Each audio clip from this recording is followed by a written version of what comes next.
SD car එක එහෙනම් අපි රිවිව් කරනම බලමු. ඔන්න ගයිස් ඉතින් ඔයාලා ගන්නට වෙන්නේ මේකේ සොකට් තියෙනවා. මම ඔයාලට කලින් පෙන්නන වීඩියෝ එකේ සොකට් නැහැ. ඒකේ නේ ඊපස්සේ ඉස්සරහේ සොකට් තියෙනවා නේ.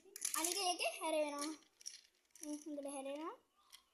ඒ වගේම ඒකේ තියෙන්නේ ඒකට බැටරි ඕන. මේකට බැටරි ඕන නැහැ. මේකට මෙන්න මේ වගේ charger එකක් තියෙනවා. මෙන්න මෙහෙම ගෙහුවහම charge වෙනවා. හැබැයි මේකේ බැටරි නෑ දැන්. ඒක හින්දා මේක ඉවරයි. ඊට පස්සේ මෙන්න මේක. ඒකේ විශේෂත්වය තමයි අර ගියාගේම මේකේ ඇන්ටනාවක් තියෙනවා. ඒ වගේම මේකේ වෙනස තමයි මේක ඉස්සරහට යවන්නේ මෙන්න මේකේ. පස්සට යවන්නේ මෙන්න මේකේ. ඊට හරවන්නේ මෙන්න මේ පැත්ත. ඒ කියන්නේ මෙන්න මෙහාට හරවනවා. ඊට පස්සේ මේ පැත්තට වුණොම ඒක මේ පැත්ත හැරෙනවා. එන්න ඒක තමයි විශේෂත්වය. ඒ වගේම මේක නම් දැන් කාලේ රුපියල් 8000ක් විතර වෙනවා. ඒක දන්නවද මේක හොයාගන්න ඉතර වෙන්නේ.